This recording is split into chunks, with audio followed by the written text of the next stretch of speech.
ou bonsoir à toutes et à tous, où que vous vous trouviez aujourd'hui pour ce nouveau webinaire. Nous accueillons Philippe Declercq, connecté depuis la Belgique et plus précisément de Jodogne.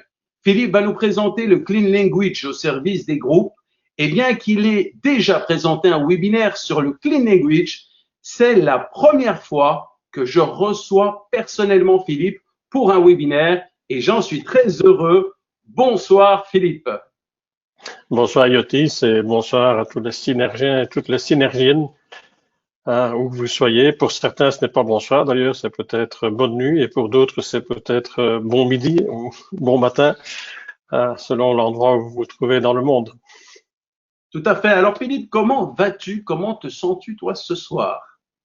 Ce soir, je suis assez excité de pouvoir parler d'un sujet qui me passionne depuis plusieurs années.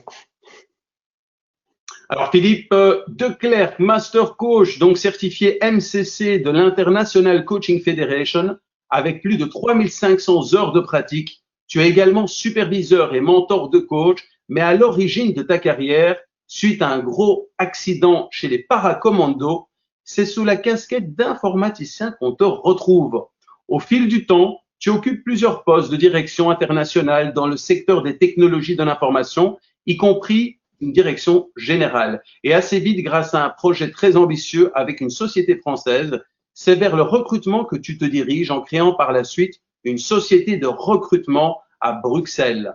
En 2002, l'un de tes clients te contacte demandant si tu pouvais coacher un de ses cadres. Tu acceptes cette mission et là, tu t'aperçois que tu agis comme conseiller plutôt que comme coach. Suite à cet événement, tu te formes au coaching et je te cite, cela m'a ouvert les yeux, m'a permis de découvrir ce métier et de voir qu'il était nécessaire de faire une formation approfondie pour le faire convenablement. J'ai donc choisi une école où j'ai appris le métier de coach durant 2 années. J'ai même approfondi en refaisant ces 2 années en tant qu'assistant. Je dirais que j'ai encore plus appris en étant enseignant qu'en étant enseigné. Philippe, en 2010, tu te consacres exclusivement au métier de coach en fondant PRD Coaching, une société qui propose tout type de services de coaching, coaching d'équipe, coaching de dirigeants, coaching d'individus, mentorat, supervision de coach, formation, etc.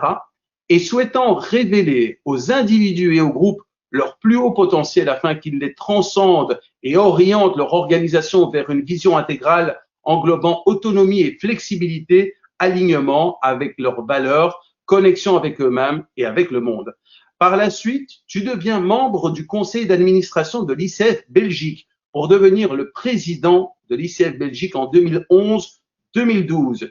Et puis, lors d'un board en 2013, l'idée d'organiser des webinaires pour l'ICF Belgique jaillit et c'est le 23 octobre 2013 que tu présentes le tout premier webinaire pour l'ICF Belgique, son titre, la déontologie ICF. En novembre 2015, tu cherches à développer ce projet de webinaire à l'international et la première rencontre des chapitres francophones d'ICF visant à la collaboration et le partage des activités de perfectionnement pour les membres a lieu. C'est 1 an plus tard, le 16 novembre 2016, que tu m'invites à présenter les webinaires et à te remplacer dans ce projet pour, je te cite, aller vers un rôle plus large en communication. En décembre 2016, vous passerez avec Julie Béguin et Véronica de la Fuente, notamment, le flambeau à cette nouvelle équipe qui fit évoluer le projet vers ICF Synergie. C'est donc après 6 ans dans le conseil d'administration d'ICF Belgique, dont 1 année comme président, 1 année en tant que membre du conseil consultatif d'ICF pour l'Europe, le Moyen-Orient et l'Afrique, que tu te reconcentres essentiellement sur tes activités de coaching au sein de ta société PRD Coaching, avec comme ambition d'être le compagnon de la vie professionnelle des patrons de PME, de ceux qui sont en transition professionnelle et des coachs. Tu te concentres également à l'internationalisation de ton programme de formation de coach, PIcoach.pro. J'ajoute qu'à ce jour, tu es toujours ambassadeur au sein du chapitre ICF Belgique. Alors Philippe, maintenant que l'on te connaît un tout petit peu mieux, pourrais-tu rajouter quelque chose pour que l'on puisse en savoir davantage sur toi? Bah, il y a aussi toute ma vie privée. C'est que je suis un mari heureux depuis 49 ans. Je suis papa et grand-papa. C'est ma partie privée. Je suis aussi un animal social en dehors du travail. Donc, je participe depuis à peu près le même nombre d'années, 40 ans, à un club de service qui a comme objectif de rendre des services pour des enfants en difficulté et pour lesquels je suis très heureux de dire que ICF Belgique a déjà participé à l'une ou l'autre opportunité de rendre des services à ces jeunes. Qu'as-tu envie de partager avec les synergiennes et synergiens sur l'évolution des webinaires depuis 2016? Je prendrais même depuis 2013, époque où c'était du joyeux bricolage, pour beaucoup de raisons. Entre autres, la technologie n'était pas encore autant au point que maintenant. Tous les orateurs n'étaient, pratiquement aucun orateur n'était habitué à parler dans un webinaire. Les outils à utiliser demandaient un grand apprentissage, donc c'était vraiment du bricolage. Et aujourd'hui, je vois ICF Synergie, qui est une véritable machine de guerre, qui attire beaucoup d'orateurs, qui a déjà des orateurs presque pour un an et demi en avance. C'est assez extraordinaire et une professionnalisation du travail, des présentations, des vidéos, etc. Tout ça est vraiment fantastique. Bravo à vous. Fantastique, extraordinaire. C'est vrai qu'à l'époque, c'était déjà un gros défi, hein. On parle vraiment de 2013-2014. Je vous laisse imaginer qu'est-ce que les gens avaient en tête lorsqu'on sortait le mot webinaire. Merci Philippe. Je t'invite à commencer ta présentation et moi, je m'éclipse et reste connecté vocalement avec toi comme d'habitude. Merci beaucoup, Yotis. Donc, pour briser la glace avant de commencer à parler du clean language utilisé dans le cadre des groupes, je voudrais vous proposer de faire un petit exercice individuel qui consiste à vous poser successivement 2-3 questions. Et je vous pose ces 3 questions en vous laissant le temps de réfléchir un petit peu à la réponse que vous voudriez y donner. Alors, rentrons tout de suite dans le vif du sujet. La première question, c'est ceci. Quand vous travaillez au meilleur de vos capacités, c'est comme quoi? Quand vous travaillez au meilleur de vos capacités, c'est comme quoi?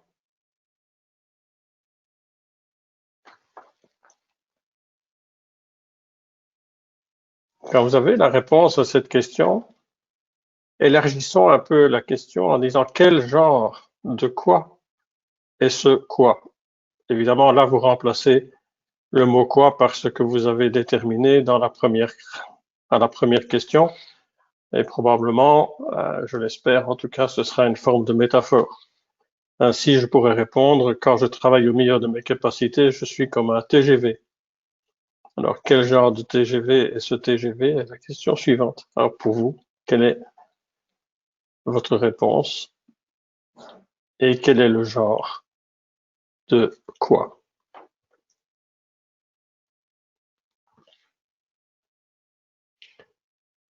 Et la troisième question qu'on peut se poser, c'est y a-t-il autre chose au sujet de quoi?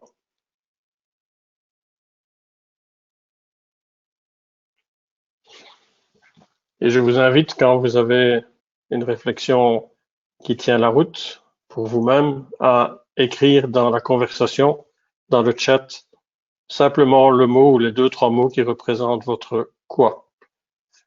Je demanderai à Yotis de me dire un peu ce qui arrive comme réponse. Alors, donc, nous avons pas mal de réactions. Ça s'enchaîne vraiment très vite. Alors, je vais juste lire les réponses. Nous avons Lara qui nous dit aigle qui plane, Kevin qui nous dit unification, un tout, Charles le flot, Héloïse osmose, Françoise une flèche, Laurier me sent utile, Henri-Pierre fluidité, Cédric fusée, Isabelle énergie, concentration, plaisir. Donc, il y a énormément. Alors, je vois que ça s'enchaîne. Tina, génial, plaisir, plénitude. Maryse, aussi plénitude. Sylvie, une plante qui s'épanouit. Lamia, la meilleure version de moi-même. Il y en a énormément des réactions. Oui. Merci beaucoup, merci beaucoup. Et je vous propose à tous de garder en mémoire les mots que vous venez d'écrire maintenant. Nous les réutiliserons un peu plus tard. Une petite mise au point est nécessaire et un certain hommage est nécessaire par rapport à un certain nombre de personnes. Le premier webinaire que j'avais fait sur le Clean Language a eu énormément de succès, surtout en replay, à un point tel que certaines personnes, à un moment donné, ont été jusqu'à croire que j'avais inventé le Clean Language. Alors, il n'en est rien du tout. Comment est-ce que j'y suis venu? Bien, c'est grâce à ICF Belgique, à la Semaine internationale du coaching en 2015. Nous avions invité Caitlin Walker comme conférencière. Et c'est ainsi que j'ai découvert pour la première fois des notions de Clean Language, donc de langage épuré, c'est la traduction que je peux donner en français. Mais dans toute la littérature, maintenant, on parle de clean ou de clean language. En fait, Caitlin Walker avait réussi à me coincer d'ailleurs une première fois parce qu'elle avait proposé une situation et elle demandait quelle est la question que vous allez poser à votre client après cette situation que je viens de décrire. Et j'avais proposé qu'allez-vous faire comme réponse à sa question. Là, j'étais tout de suite piégé parce qu'en réalité, dans le Clean Language, on va inviter le client à réfléchir sans lui donner de direction. Or, qu'allez-vous faire? C'est lui donner la direction que je souhaite recevoir de sa part des actions qu'il va mettre en place. Alors que je pourrais utiliser un vocabulaire beaucoup plus ouvert, où il peut répondre à sa façon à ce qui se passe, c'est que va-t-il se passer? Et maintenant que vous avez fait ceci, que devrait-il se passer, par exemple, comme question que je pourrais lui poser pour lui laisser une totalité d'ouverture à ce qui pourrait se passer, et non pas seulement à l'action. Ça pourrait être des réflexions, ça pourrait être la parole, ça pourrait être des émotions. Donc le client sera beaucoup plus libre de répondre à sa façon. Donc j'avais été coincé comme ça par Caitlin Walker et ça m'a intéressé, donc j'ai commencé à lire un peu et j'ai appris que le Clean Language venait d'un certain David Grove, qui était un psychiatre, psychanalyste, enfin, et qui travaillait dans les années 80 en Nouvelle-Zélande et qui a trouvé une façon de travailler avec les personnes qui venaient chez lui en thérapie avec un langage beaucoup plus ouvert que ce que d'habitude. Il apprenait à poser des questions qui n'offraient absolument aucune direction de type de réponse attendue au client, donc à son patient, lui dans son cas. Et après, d'autres personnes ont repris sa façon de travailler, dont James Lowry et Penny Tompkins, qui ont défini la modélisation symbolique, dont nous allons nous inspirer un peu aujourd'hui pour travailler avec des groupes. Alors, j'ai beaucoup lu, j'ai beaucoup pratiqué, j'ai fait beaucoup d'exercices. Alors, ce que je voudrais faire aujourd'hui, c'est simplement vous partager mes découvertes et mon expérience. Je ne suis pas un enseignant ou du Clean Language, je suis un pratiquant du Clean Language. Et voilà, c'est ça que je voudrais partager avec vous. Et je vais m'inspirer de mes lectures, entre autres, pour le faire. Et parmi ces lectures, vous trouverez quelques livres dont j'ai fait ici la photo. Vous voyez que ces livres ont eu beaucoup d'intérêt parce que vous voyez tous ces petits stickers qui sont dedans, qui indiquent les pages qui m'intéressent et auxquelles j'aime bien de retourner de temps en temps pour pouvoir lire ce livre. Donc voilà, quand vous aurez la copie des slides ici, vous retrouverez facilement les 3 livres qui sont là. Et il y en a d'autres sur le Clean Language. Il y a pas mal de littérature à trouver également sur Internet. Ce qui nous donne l'occasion maintenant, Yotis, de faire notre premier sondage. Et sondage où on va tenter de voir un peu quel est le niveau de connaissance du Clean Language du groupe que nous avons aujourd'hui. Tout à fait. Donc, je lance le premier sondage. Votre niveau de connaissance du Clean Language. Le sondage est lancé. Alors, première possibilité, je ne connais pas. Deuxième, je connais mais ne l'utilise pas. Troisième, je connais et je l'utilise rarement. Et dernière, je connais et pratique régulièrement. Et nous sommes déjà à 70 ou 70%. Je peux même dire que nous atteignons déjà les 80%. On va arrêter le sondage ici en quelques secondes. Et voici les résultats. Donc, avec 45%, je ne connais pas, 24% je connais, je l'utilise rarement, 23% je connais mais ne l'utilise pas, et 8% je connais et pratique régulièrement. 8% qui le pratique régulièrement, c'est un nombre intéressant et vraiment magnifique, puisque j'espère que tous ces 8% de personnes ont trouvé comme moi là une joie à l'utiliser, un grand plaisir et apportent à leurs clients, comme je peux le faire, les surprises que retiennent ces formes de questionnement et la puissance de la réflexion qu'ils entraînent. Merci beaucoup, en tout cas pour vos réponses. Et le pourcentage de ceux qui ne connaissent pas étant relativement important, je vais quand même donner quelques éléments de rappel rapide. Donc, il y a dans le Clean Language un certain nombre de questions presque rituelles qu'on va utiliser régulièrement, et celle que je vous ai déjà proposée tout à l'heure dans le petit exercice individuel faisait partie de ces questions. Donc, après avoir posé une question à notre client, comme celle que je vous ai posée tout à l'heure, quand vous êtes au mieux de votre forme au travail, c'est comme quoi? Mais on va avoir deux questions vraiment intéressantes qui sont très souvent utilisées, qui approfondissent la connaissance de la métaphore qui a été lancée par votre client. Et pour rappeler, Max Meulemans vous a parlé il y a 2 mois, je pense, des métaphores de façon plus approfondie. Donc, quand on détecte une métaphore donnée par le client, on peut lui poser ces questions qui sont « et quel genre de élément est donc cet élément ». Alors, je vais prendre mon exemple du TGV tout à l'heure. Je peux poser la question « et quel genre de TGV est ce TGV ?» Et quand notre client aura répondu, on peut peut-être poser une autre question qui est une question d'approfondissement, qui est « y a-t-il autre chose à propos de ce sujet, donc ici de ce TGV ?» C'est d'ailleurs assez amusant que dans la littérature concernant le Clean Language, on utilise ici une question fermée. Alors que nous, coachs, on se dit il vaudrait mieux toujours utiliser des questions ouvertes. Alors, on peut formuler ça sous forme de question ouverte, c'est-à-dire qu'y a-t-il d'autre au sujet de X?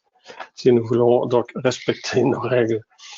Et ce que nous tentons de faire souvent, c'est de poser des questions ouvertes. Je n'ai jamais interrogé les auteurs du Clean Language pour savoir pour quelles raisons ils utilisaient cette question fermée. Il y a d'autres questions qu'on peut poser par rapport à ce que notre client nous a dit. C'est par exemple, où est ce TGV? Et de façon, une autre formulation, c'est où se trouve ce TGV? Et c'est un X comme quoi? Alors ici, comme j'avais utilisé le mot TGV, je peux dire c'est un TGV comme quoi? Alors je pourrais rajouter une nouvelle métaphore ici, comme une flèche rapide, quelque chose comme ça. On peut se poser d'autres questions qui sont relationnelles. Y a-t-il une relation entre deux éléments? Oui, quand il y a telle chose qui se passe, qu'est-ce qui arrive à telle autre chose? Donc, il y a d'autres questions qui sont toujours ouvertes dans ce domaine. Il y en a encore d'autres. Une question qui est très intéressante, c'est la question d'intention. Qu'aimeriez-vous qu'il se passe? C'est une question assez importante. Si, par exemple, un de vos clients vous propose une situation qu'il estime difficile, une des premières questions que vous pourriez lui poser, c'est qu'aimeriez-vous qu'il se passe? Ce qui lui permet d'exprimer son intention par rapport à la situation. Et même, on peut aller plus loin. Que doit-il se passer pour que ça se passe? On peut poser des questions métaphoriques. Et une des questions métaphoriques, c'est, par exemple, c'est une difficulté comme quoi? C'est un travail difficile comme quoi? C'est une forte émotion comme quoi? Donc, on peut utiliser cette question pour aider notre client à créer une métaphore qui lui permettra de travailler. Et puis, alors, on peut se poser des questions séquentielles. Que se passe-t-il ensuite? Ou qu'est-ce qui s'est passé juste avant? Donc, toute une série de questions de ce genre de choses. Voilà, je pense que vous trouverez des explications beaucoup plus détaillées si vous en voulez en écoutant le premier webinaire que j'avais fait sur le sujet. Parce qu'on va maintenant s'intéresser à comment utiliser ces processus du Clean Language dans un groupe. Alors, pour commencer, on peut se demander qu'est-ce que c'est qu'un groupe. Un groupe, ça commence déjà à 2. Par exemple, 2 partenaires qui travaillent ensemble dans un même projet. Ça peut aussi être 3 personnes. Et j'ai pris un exemple que je développerai un peu plus tard, qui est par exemple ce que nous avons souvent fait dans notre apprentissage de coach, c'est de travailler avec un coach, un client et un observateur. Donc là, on est à 3. Et l'utilisation du Clean Language pour faire le feedback de ce qui a été observé par l'observateur et du Clean Language pour travailler entre le coach et le client peut apporter des résultats extraordinaires. On peut aussi avoir une équipe qui collabore régulièrement. Et entre autres, pour l'apprentissage du Clean Language, on peut aussi travailler avec un groupe de pratique où un certain nombre de coachs ou de pratiquants, en tout cas, se mettront ensemble pour développer leur capacité à utiliser le Clean Language. Je vais expliquer comment faire dans quelques minutes. Et puis, on peut avoir la situation où on a un coaching d'équipe qui est mené par un coach qui a l'intention d'utiliser le Clean Language dans son coaching d'équipe. Alors, Kathleen Walker a décrit ce qu'elle appelle la modélisation systémique. Alors, je ne vais pas vous lire tous les avantages de la modélisation systémique, mais en tout cas, on peut voir que ce qui apparaît, c'est que grâce au Clean Language, les informations qui émergent lorsqu'on pose ce genre de questions seront souvent non seulement nouvelles, pas seulement pour celui qui écoute, mais aussi pour la personne qui en fait l'expérience de la question grâce au Clean Language. Et ça va lui ouvrir sa conscience. Et dans une situation de groupe, par exemple, on va voir que le fait d'utiliser le Clean Language permet aux gens de se connaître mieux entre eux et peuvent mieux se découvrir. Donc, c'est vrai que la modélisation systémique demande à être curieux, à écouter profondément. Donc, des compétences que l'on demande du coach en termes de présence, en termes d'écoute active. Et ça permet de découvrir les forces et les faiblesses de chacun quand on travaille dans un groupe, de régler certains désaccords. Ça permet aussi les métaphores de clarifier la pensée. Parce qu'en utilisant un terme, c'est plus clair de dire j'en ai plein le dos que de dire j'ai vraiment beaucoup de travail. Donc, on est habitué à vivre avec ces métaphores et donc les utiliser et de les conscientiser est très important pour le coach. Alors, dans un groupe, alors j'ai utilisé des cartes ici qui viennent d'un produit qui s'appelle Clean in a Box. Ce sont toutes des petites cartes qui vous permettent de faire l'apprentissage du Clean Language. Et on a une série de questions vraiment de base qu'on peut utiliser pour apprendre à utiliser le Clean Language. Alors, vous imaginez que vous vous mettez à 6 ou 7 personnes, ou même à partir de 3, et que vous répartissez ces cartes dans l'ordre. Et chaque fois qu'une personne pose un problème ou décrit une situation problématique, et c'est peut-être même mieux de décrire une situation heureuse, on peut se poser les questions suivantes. La première, c'est qu'aimeriez-vous qu'il se soit passé? Et sur cette première question, qu'aimeriez-vous qu'il se soit passé, on peut entendre une réponse. Et puis, quand on a cette réponse, le deuxième investissement vient de dire et cela, ce serait comme quoi? Alors avec ce comme quoi, on va probablement obtenir de la part de celui qui répond une métaphore. À ce moment-là, on peut poser la troisième question, c'est quel genre de métaphore est donc cette métaphore? Voyons le mot qui est utilisé. Question que vous reconnaissez aussi après, y a-t-il autre chose au sujet de cette métaphore que vous avez décrite? Et puis une série d'autres questions comme où est cette action ou est-ce que cette métaphore a une dimension ou une forme? En utilisant ces cartes de façon systématique, on va avancer. Alors, l'équipe de Kathleen Walker nous propose une méthode d'apprentissage qui est progressive, où on va commencer seulement par les questions de base. Et puis, le tour suivant, on va rester sur les questions de base, mais on va faire beaucoup plus attention aux mots. Quelles sont les métaphores, quels sont les mots qui sont utilisés par notre client et répéter ces mots dans notre question suivante. Par exemple, qu'est-ce que vous voudriez qu'il arrive? Je vais répondre que les gens dans mon équipe sont plus coopérants. Bon, Question suivante. Quand les gens dans votre équipe sont plus coopérants, c'est comme quoi? Ah, quand les gens sont plus cohérents dans mon équipe, c'est comme une équipe de football. Quel genre d'équipe de football est cette équipe de football? Ainsi, en faisant bien attention aux mots qui sont utilisés, en répétant les mots qui sont utilisés, on peut faire avancer les chimiques et apprendre à utiliser les questions de plus en plus. Question suivante, tour suivant, on s'occupait de mieux comprendre les réponses précédentes, mieux les intégrer. Alors, quand votre équipe devient plus communicante et elle est comme une équipe de football qui a de l'ambition pour gagner le championnat, que se passe-t-il? Donc là, j'ai réintégré tout ce qui s'était passé avant dans les réponses précédentes. Puis on va continuer à améliorer en faisant attention aux gestes, aux intonations. On va éventuellement choisir une part de la métaphore à développer. Quand on dit une équipe de football, quelle est la notion d'équipe à côté de la notion de sport, football? Donc, on peut découper la métaphore aussi en choisissant une part. Ici, par exemple, puisque je voulais que les gens de mon département soient plus coopérants, mais je vais probablement plus choisir la part de la métaphore équipe à développer. Quel genre d'équipe plutôt que quel genre d'équipe de football.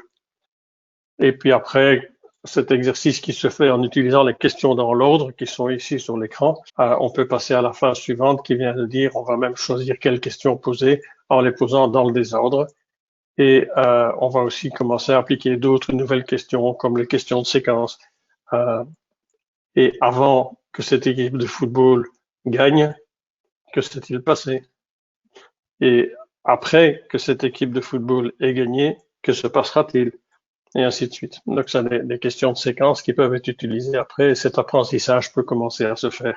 L'idée ici serait de se mettre entre 3 et 6 ou 7 coachs autour d'une table ou autour dans une salle et commencer à s'exercer à se poser ces questions. Alors, se poser ces questions sans faire d'analyse plus détaillée du résultat qu'on obtient n'a pas beaucoup de sens. Donc, on va utiliser une technique de feedback qui va aussi s'associer au clean language. Alors, dans cette question de feedback, on va regarder 3 points. 3 fois 3, en fait. On va d'abord se demander qu'est-ce qui a bien marché. Donc, dans l'exercice qu'on vient de faire, qu'est-ce qui a bien marché? Et on va regarder 3 aspects. L'évidence, donc les faits. Qu'est-ce qu'on peut en déduire? Et l'impact. Alors, juste une petite parenthèse. Dans le texte anglais, le mot qui est utilisé à la place de déduction, c'est inférence. Alors, ce mot français, nous l'utilisons très très peu. J'ai d'ailleurs dû regarder moi-même dans le dictionnaire pour savoir ce que ça veut dire. Et dans certains dictionnaires, c'est traduit par conclusion. Quelle est la conclusion que je tire du fait que j'observe? Voilà, j'ai choisi déduction pour faire ma slide sans avoir un véritable, sans avoir d'autres vraiment mots qui me convenaient vraiment bien. Un exemple de qu'est-ce qui a bien marché, c'est par exemple de dire une chose qui a bien fonctionné pour moi, c'est quand vous avez répété mes mots de la même façon que je l'avais dit. Et ça, c'est les évidences, les preuves, la réalité. Ceci m'a fait penser que vous étiez pleinement attentif à ce que je disais et comment je le disais. Déduction ou inférence ou conclusion que je tire du fait que je venais d'exposer. Et cela m'a fait sentir que ce que je disais était important. Donc, c'est l'impact que ce point positif a eu sur moi. Donc, le fait que vous avez répété les mots de la même manière que je l'avais dit, ça a comme impact sur moi que ça m'a fait sentir que ce que je disais était important. On fait le même principe pour ce qui n'a pas si bien marché. Par exemple, une chose qui n'a pas si bien marché pour moi, c'est lorsque vous avez fait un geste vers le symbole de mon arbre, comme s'il était dans votre espace à vous. Je ne suis pas sûr, donc ça c'est l'épreuve, les gestes, l'évidence. Je ne suis pas sûr que vous étiez conscient de ce que vous faisiez. Déduction. Parce que ça m'a trop perturbé et j'ai dû interpréter et comprendre ce que vous vouliez dire. Donc ce geste qui faisait que la personne s'appropriait en quelque sorte l'arbre qui était la métaphore du client dans cette situation-ci l'a perturbé puisqu'il a dû comprendre qu'il n'y avait pas d'intention, etc. Donc, il a dû faire une interprétation. C'est l'impact. Alors, qu'est-ce qui pourrait marcher mieux? Toujours dans ce même genre de situation. Ce qui pourrait marcher mieux, pour moi, c'est que vous pointiez mon arbre à l'endroit où il se trouve pour moi, et non pas où il se trouve pour vous. Alors, je saurais, donc ça, c'est le souhait en termes d'évidence, alors je saurais que vous savez où se trouve mon arbre. Donc, ça veut dire, vous montrer par cette façon que vous avez bien compris où se trouvait pour moi la métaphore de l'arbre qui était importante. Donc, c'est ma déduction ou ma conclusion par rapport à ce que je souhaite. Et à ce moment-là, je pourrais continuer à me concentrer sur la question plutôt que de me préoccuper de ce que vous faites. Voilà, c'est l'impact que ça pourrait avoir si ce qui pourrait marcher mieux est réalisé. Voilà donc une façon de faire un feedback par rapport à ces éléments. Alors ici, j'aimerais peut-être faire une petite pause en demandant, Yotis, y a-t-il des questions par rapport à ce que j'ai raconté jusque maintenant? Oui, il y a plusieurs questions. Donc, la première, c'est un autre Philippe qui nous demande, faisant partie des néophytes lors de l'exploration de la métaphore, par exemple, et où se trouve X, comment accompagner un client imperméable aux métaphores? Comment détecter cet état de fait? OK. C'est vrai que certaines personnes vont utiliser des mots du langage courant à la place d'une métaphore, mais ce n'est pas grave, on peut l'utiliser. Maintenant, comme on voit dans l'exercice ici, on ne va pas nécessairement utiliser toutes les questions tout le temps. Par exemple, si quelqu'un dit ce que j'aimerais qu'il se passe, c'est que les documents me reviennent parfaitement corrigés. Ah bien oui, d'accord. Eh bien, et quand les documents reviennent parfaitement corrigés, que se passe-t-il? Et après que le document a été correctement corrigé, que va-t-il se passer? Donc, on peut quand même travailler avec un segment de phrase qui a été donné par un client et qui, quelque part, a aussi un sens métaphorique. Un document corrigé, c'est quelque chose qui a aussi un sens métaphorique. Ça imprime toute une série de symboles qui sont liés, comme la correction, comme le fait de l'attention de la personne qui crée les documents. Il y a vraiment énormément de symbolique autour du mot lui-même, donc on peut l'utiliser exactement comme on utiliserait une métaphore. Alors, quelle est la différence entre question puissante et question de clean language, nous demande Marie. Je dirais qu'il n'y en a pas, puisque pour moi, les questions du clean language sont des questions puissantes. Donc voilà, elles sont dans le contexte de ce que le client est en train de nous dire. Elles démontrent de l'écoute active de la part du coach qui pose la question. Elles ont comme objectif de faire réfléchir le client et dans la mesure du possible et de l'avancement des questions, de lui faire des prises de conscience. Donc, les questions du clean language répondent à la définition d'une question puissante. Aude nous demande, quelle différence faites-vous entre groupe et équipe? Ici, je ne fais pas de différence dans la présentation. La différence va se situer plus au niveau de l'objectif commun qu'il y a dans une équipe, comme une équipe dans une entreprise, comme une équipe de football. Il y a un objectif commun qui est défini. Dans un groupe, on pourrait avoir des gens qui ont des intérêts communs, mais qui n'ont pas nécessairement un objectif commun. Quand vous êtes formateur, par exemple, dans un programme de coaching, eh bien, les gens qui sont devant vous sont plus un groupe qu'une équipe. Par contre, quand vous faites du coaching en entreprise, dans un département précis d'une entreprise, vous êtes plus dans une équipe qui a un objectif commun. Mais pour la compréhension ici du clean language, je n'ai pas fait de différence. Alors, j'en prends encore deux parce qu'il y a énormément de questions. Emmanuel nous demande, quel est l'intérêt pour le groupe de ces questions de clean feedback? Ouais, ici, je suis en train d'expliquer comment, par exemple, une équipe de coach peut s'entraîner à utiliser le clean language. Et dans ce cadre-là, c'est intéressant de renvoyer à celui qui a posé des questions l'impact de ces questions, exactement comme nous le ferions quand on fait une observation d'un coaching pour aider nos camarades à apprendre à faire du coaching. Donc, on est devant le même principe, c'est apprendre à faire quelque chose et recevoir un feedback éclairé sur ce qui s'est passé. Et ici, ce feedback, il a le mérite d'être à la fois laudatif, donc de dire ce qui va bien, d'offrir un aspect plus négatif, de dire voilà ce qui a moins bien marché pour moi, et en finalité, qu'est-ce que je souhaite qui arrive après. Donc, ça, c'est l'intérêt. Mais on est vraiment devant un groupe qui a comme intention d'apprendre à utiliser le clean language. On pourrait utiliser le même système de feedback quand on parle de certains processus à l'intérieur de l'entreprise dans un groupe. On pourrait dire, dans ce processus, ce qui a bien marché pour moi, c'est ceci ou ça, et j'en déduis ça, et voilà l'impact. Ce qui n'a pas si bien marché, à mon point de vue, c'est ceci ou ça, voilà ce que j'en conclus, et voilà l'impact. Et en finalité, voilà ce qui pourrait marcher mieux, et voilà ma proposition de façon de faire, ce que ça pourrait donner comme résultat et comme impact. Alors, Voilà. Marie-Jeanne nous demande, pour révoquer le clean language, faut-il qu'il y ait nécessairement une métaphore?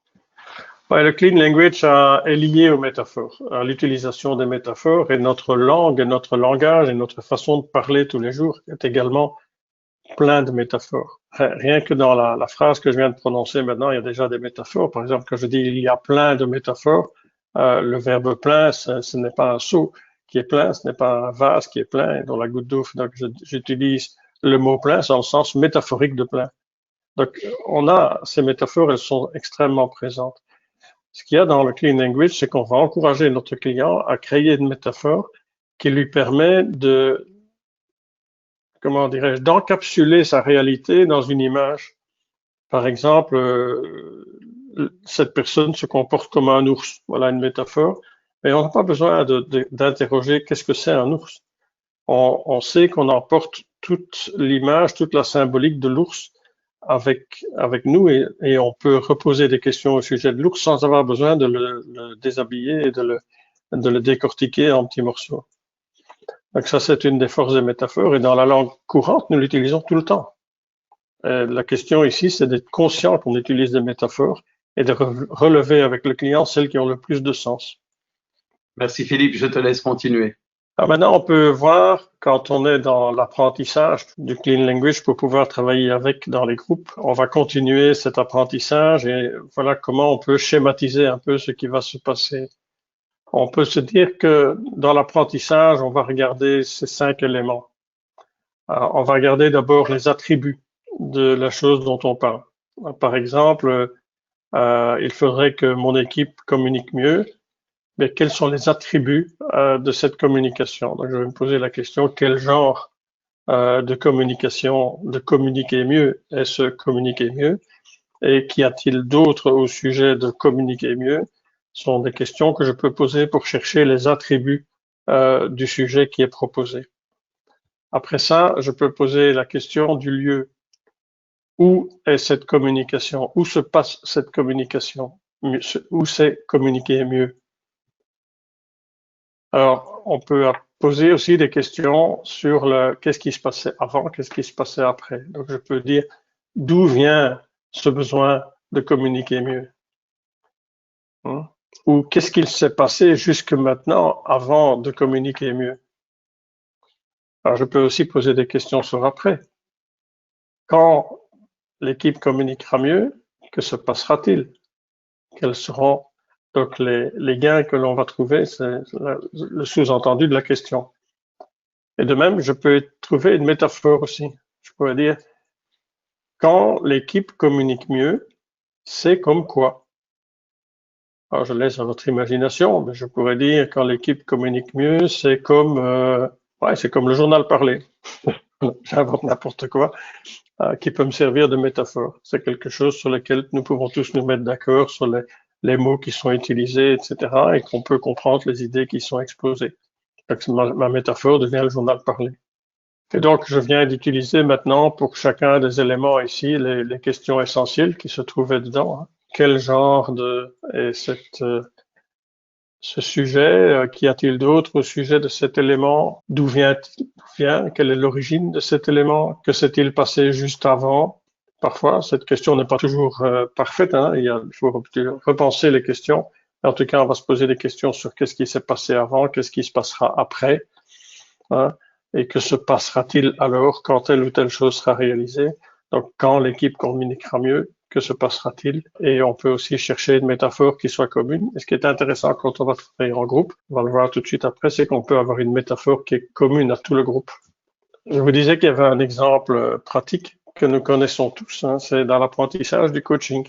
Alors, on a, surtout si le coach utilise le clean language dans son coaching, hein, et il peut lui dire cher client, quelle est la situation dont vous voudriez parler?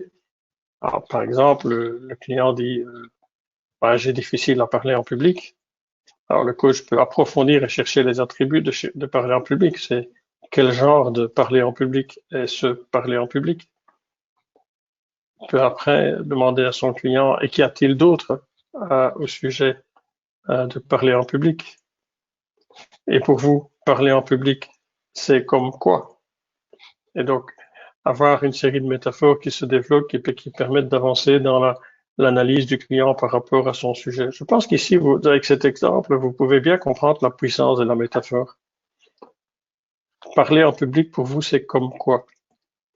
Après ça, on va pouvoir développer cette métaphore en disant et si ce quoi, donc cette métaphore qui a été proposée est présente, que se passera-t-il? Que faudrait-il qu'il se passe pour que cette métaphore existe? Et ainsi de suite. Donc voilà les façons dont on peut utiliser le fameux clean language. Et l'observateur peut aussi faire son observation et utiliser la modélisation du clean language pour donner sa réponse d'observateur. Et en lui disant exactement, je vous remets la slide avec le feedback. Hein. Donc, il peut dire, moi, observateur, qu'est-ce qui a bien marché pour moi? J'ai observé telle ou telle évidence, j'en ai déduit telle chose et l'impact que ça a eu et que j'ai pu observer cette chose-là. Qu'est-ce qui n'a pas si bien marché pour moi, observateur? Quels sont les faits? Qu'est-ce que j'en déduis et quel est l'impact que j'ai pu observer ou que je craignais, peu importe. Et en fait, qu'est-ce qui pourrait marcher mieux et faire alors aussi le même par topo de façon à donner à celui qui a joué le rôle de coach ici des idées sur la façon dont il pourrait développer son coaching et en particulier son coaching en utilisant la clean language dans ce cadre-ci. On a une question de la part de Isabelle. Il m'arrive souvent que les personnes ne comprennent pas le c'est comme quoi. Ils me demandent ce que je veux dire. Y a-t-il un petit truc pour m'aider à passer le cap? Le premier truc que je connais, c'est le silence.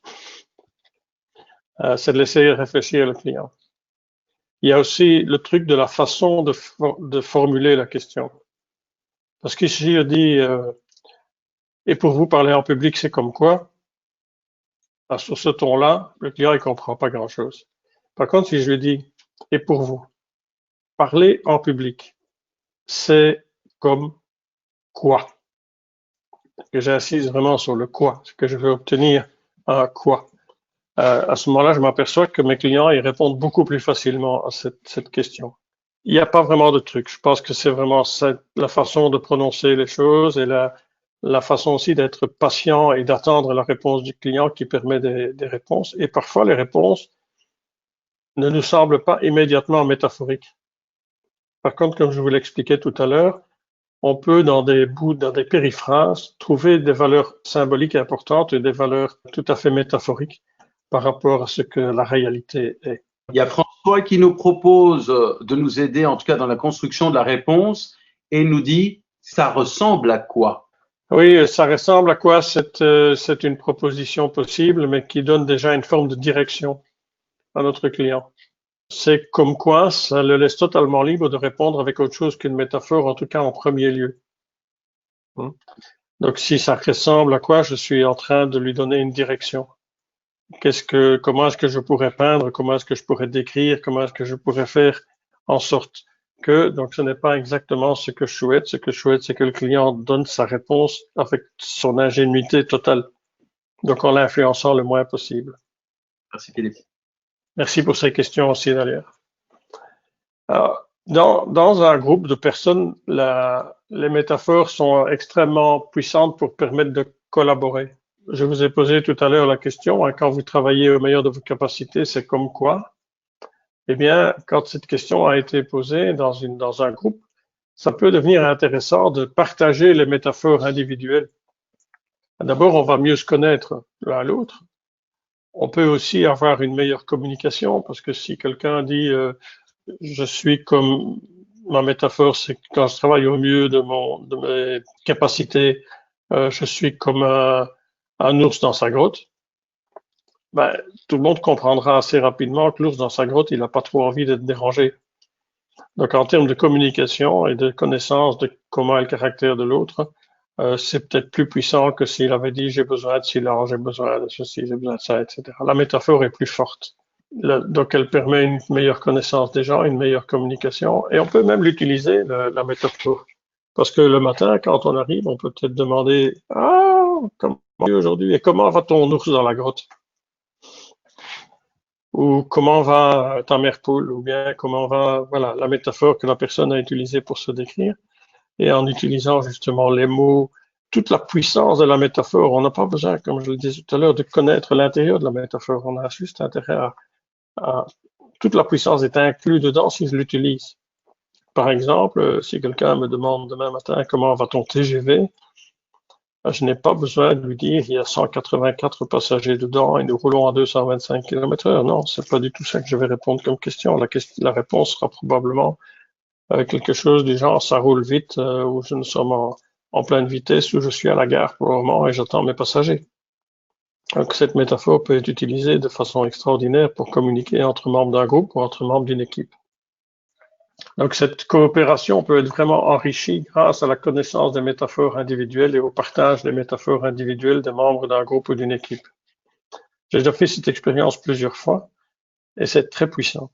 Et quand on revoit les gens quelques semaines, même quelques mois plus tard, les gens se rappellent des métaphores des autres membres de l'équipe.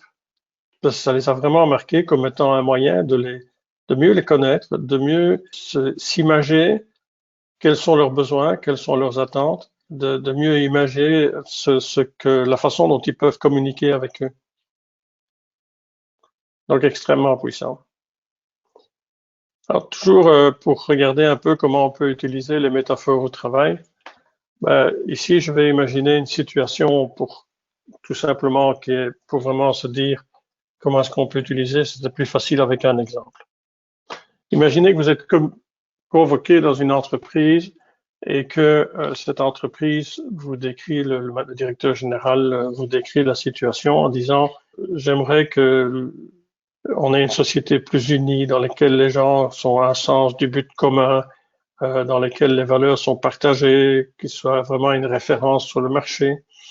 Et ça, c'est mon but en vous demandant de venir comme coach et de travailler avec nous. Donc, en fait, je peux peut-être traduire ça, c'est en disant que le chef d'entreprise suppose que l'entreprise travaille au meilleur de ses capacités. Alors, ce que je vais vous décrire maintenant, c'est un processus qui a été utilisé par Kathleen Walker et que j'ai eu la chance d'expérimenter assez complètement 2 fois avec un certain succès et que j'ai vraiment hâte de réutiliser qui a vraiment très très bien marché.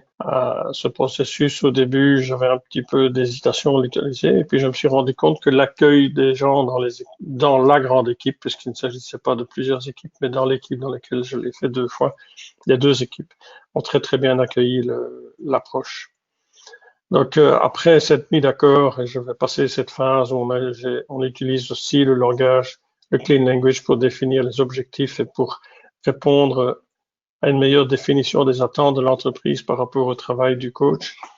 On arrive dans le travail préliminaire avec le responsable dans lequel des grandes questions se passent. C'est qu'est-ce que vous aimeriez qu'il se passe en termes de faits observables. Donc on revient au système presque comme dans le feedback. Donc en termes vraiment concrets, qu'est-ce que vous aimeriez qu'il se passe en termes d'impact et en termes d'effets qui sont induits par les nouveaux comportements. Aussi, quand on a bien défini cet aspect-là, c'est-à-dire la situation désirée, comme vous voyez à droite, en ayant décrit les faits souhaités, l'impact et les inférences, et en tout cas, soit les conclusions et les observations qu'on pourrait faire, on a défini l'effet désiré. Et puis, on peut aider toujours au moyen du clean language au client à décrire qu'est-ce qui se passe maintenant en termes de faits observables, qu'est-ce qui se passe maintenant en termes d'impact de ces faits observables et en termes de déductions qui peuvent être faites par rapport à ces faits observables. En fait, là, on a, comme on dit souvent en coaching, on va passer d'un état présent à un état désiré. Qu'est-ce qui se passe actuellement et qu'est-ce que l'on souhaite obtenir après. Donc, une fois que ça a été clairement défini avec l'entreprise, nous connaissons notre mission en tant que coach et on peut commencer à passer à l'étape suivante. Et dans l'étape suivante, on va rencontrer toutes les personnes qui sont concernées un par un. Et on va définir avec chacune de ces personnes, on va chercher à définir pour chacune de ces personnes 5 modèles. 5 modèles qui vont s'exprimer probablement par des périphrases ou par des métaphores. Et je vous explique quelques-uns, ces 5 modèles.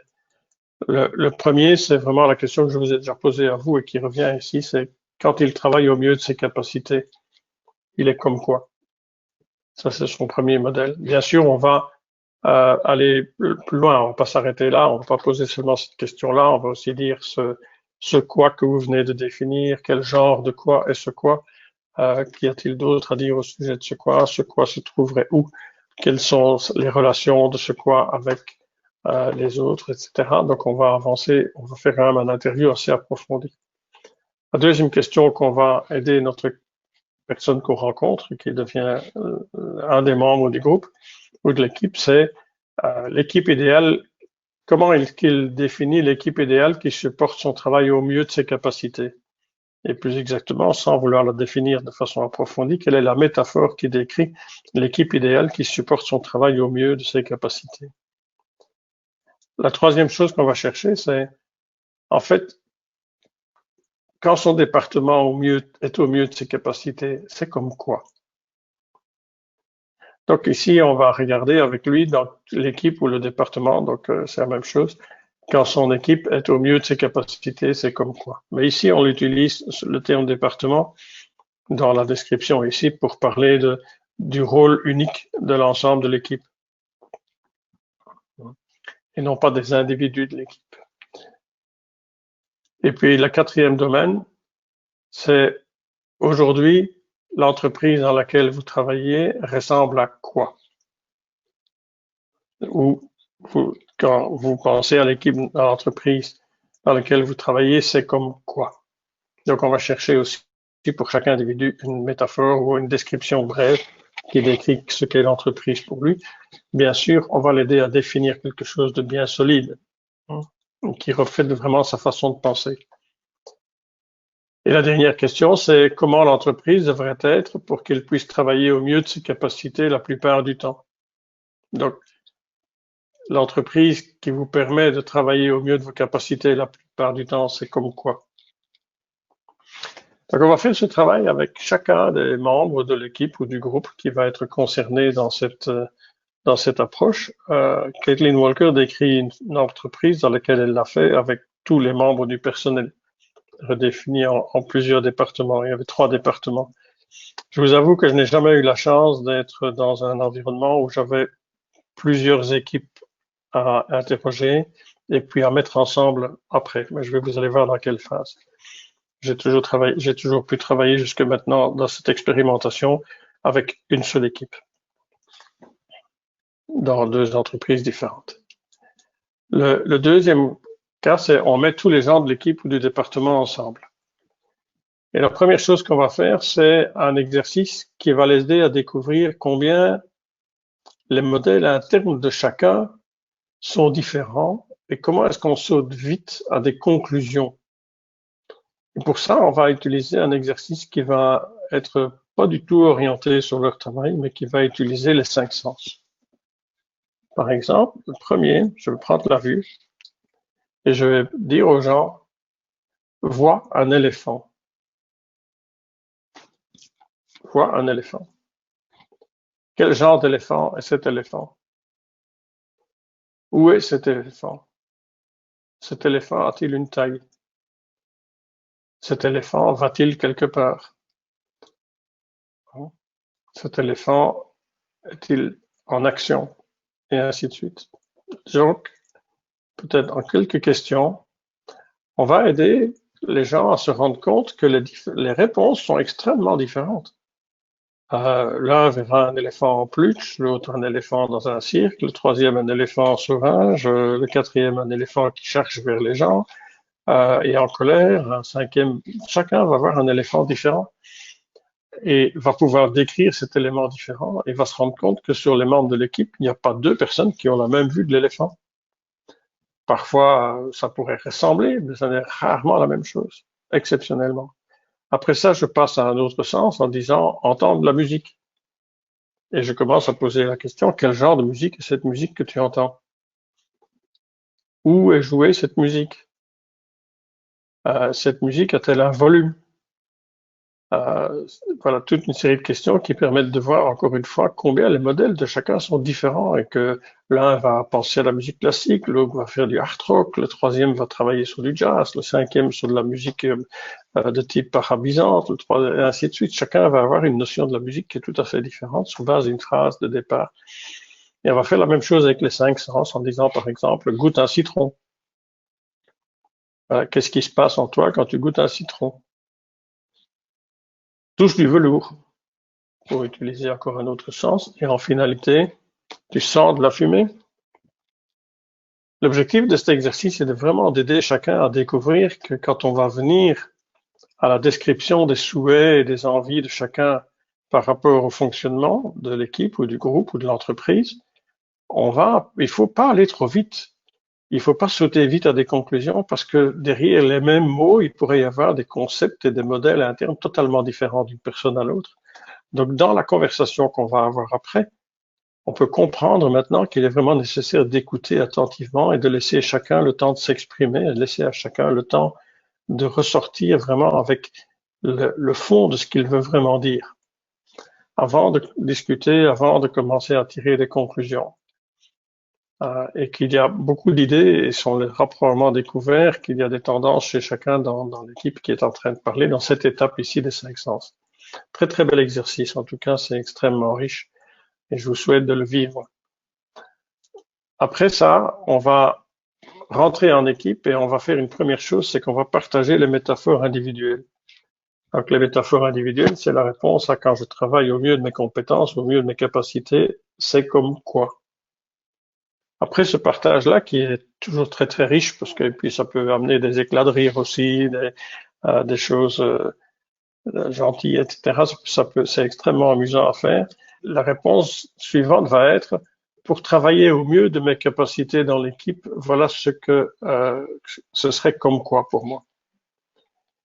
Et on va aussi rappeler régulièrement comme coach qu'il ne faut pas trop sauter trop vite vers des interprétations. Il faut écouter jusqu'au bout de ce que chaque personne a envie de dire.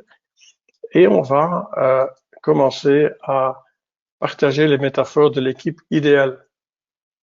Qu'est-ce que serait pour moi l'équipe idéale? Donc, on a appris qu'on peut écouter, qu'on ne doit pas interpréter ce que l'autre dit, on doit l'accueillir, laisser parler jusqu'au bout, ne pas se faire une idée selon son propre système d'analyse, mais accepter ce qui vient. Et à ce moment-là, on peut commencer, sur base de la métaphore de l'équipe idéale, commencer à se poser des questions. Alors, les gens qui sont dans l'équipe ne sont pas habitués aux questions de clean language. Donc, dans les questions, il va y avoir des clean questions et des dirty questions pour reprendre le vocabulaire utilisé par Caitlin Walker. Donc, il y aura des questions propres et des questions sales, dans le sens, en tout cas, que nous l'entendons ici, clean language ou pas clean language. Mais ce n'est pas grave. C'est intéressant parce qu'il y a une communication qui se fait entre les membres de l'équipe qui permet à ce moment-là de commencer à arriver à faire ce qu'on aimerait bien faire. C'est grâce à l'intelligence du groupe, voir ce qui assemble le groupe, donc les choses sur lesquelles ils sont bien d'accord, et là où il y a des choses qui sont différentes. Qu'est-ce qui est différent? Dans les motivations, dans les raisons d'être là, dans les objectifs, dans la façon de comprendre les besoins. Et en réalité, on va tenter à ce moment-là de définir une métaphore commune au sujet de leur équipe, travaillant au mieux de ses capacités. Quand votre équipe travaille au mieux de ses capacités, c'est comme quoi? Et cette métaphore commune devient une espèce de slogan, et dans les 2 entreprises où je l'ai fait, ils ont fait un dessin, et ce dessin est dans leur salle de réunion. C'est quelque chose d'assez amusant. Il y en a un endroit où c'est un poisson dans l'eau, voilà, c'était leur métaphore. J'ai vu dans le livre de Caitlin Walker qu'elle a une entreprise qui a défini comme métaphore commune un dauphin, par exemple. Et ici, dans la 3e entreprise où j'étais, c'était un groupe de lions. Voilà, c'est les choses qu'ils ont définies eux-mêmes comme étant la métaphore qui représentait l'équipe fonctionnant bien.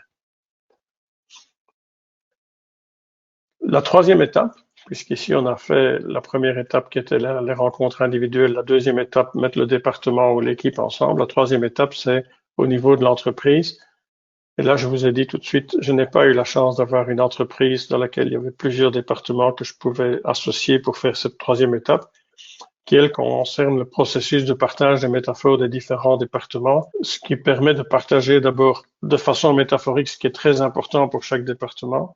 C'est une opportunité pour réfléchir et de faire des feedbacks sur ce qui marche moins bien et ce qui marche bien. Donc, c'est une opportunité pour faire ça et aussi de créer une métaphore commune au niveau de l'entreprise.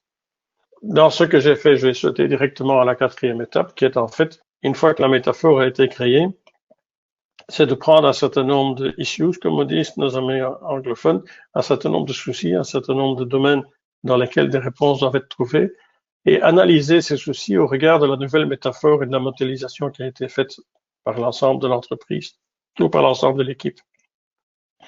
C'est assez amusant de voir comme des solutions nouvelles ou des idées nouvelles et en tout cas des accords nouveaux entre les personnes se font pour résoudre les difficultés qu'ils avaient avant.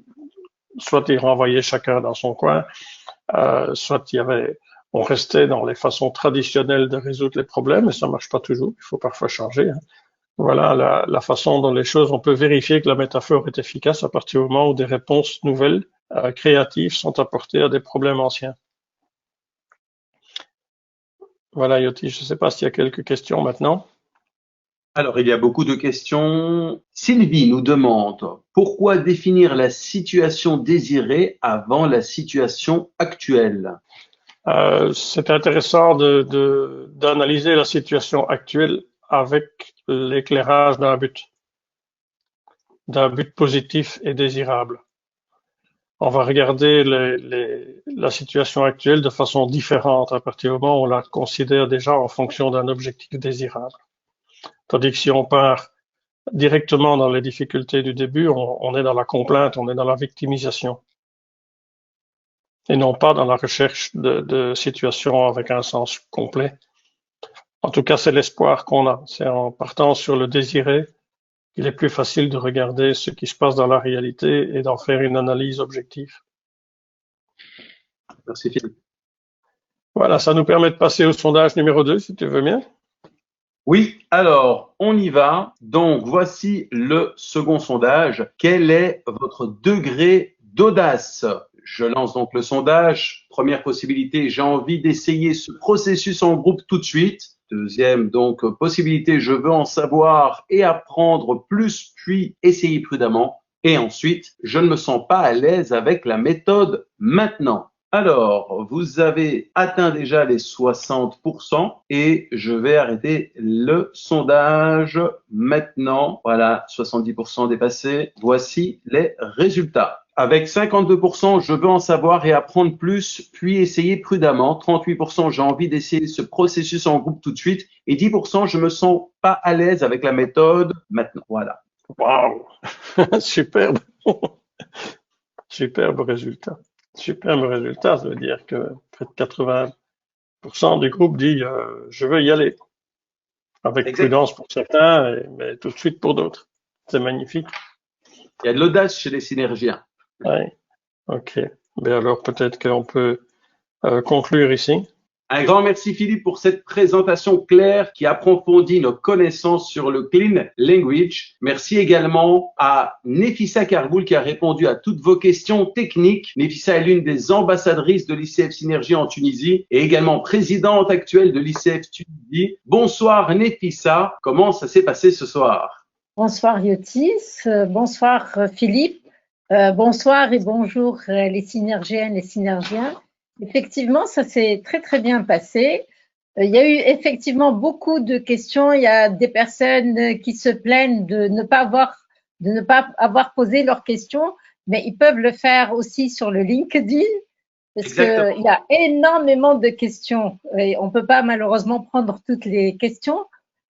Il y a aussi beaucoup de compliments à ton égard, Philippe, de la part de Elsa. Qui dit c'est un cours de coaching gratuit dans ce webinaire, génial. De la part de Halima, j'aime bien l'exercice des 5 sens, très intéressant et éclairant, merci. De la part de Marie, c'est puissant et simple en même temps. Et de la part de Dounia, merci, c'est vraiment intéressant. Et il y a en effet une question, merci Nefissa, il y a en effet une question qui est revenue à plusieurs fois. Où se procurer cette petite box avec les questions? Sur le site de Caitlin Walker.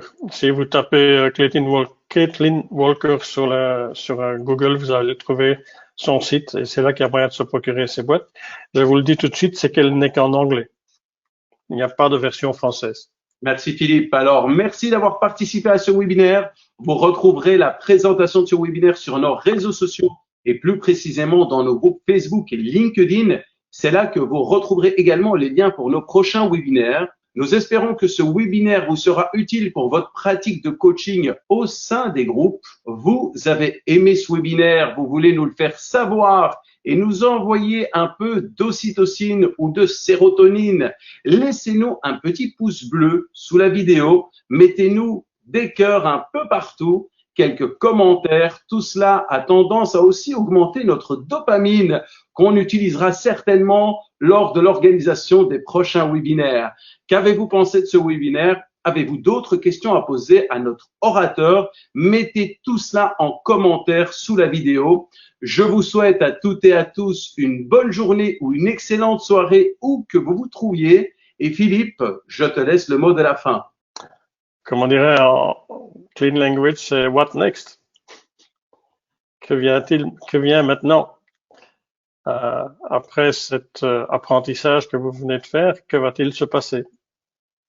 J'en suis curieux, alors n'hésitez pas à me l'écrire. J'en serai toujours très heureux de répondre à vos questions et de lire surtout vos succès grâce à ce que vous avez appris.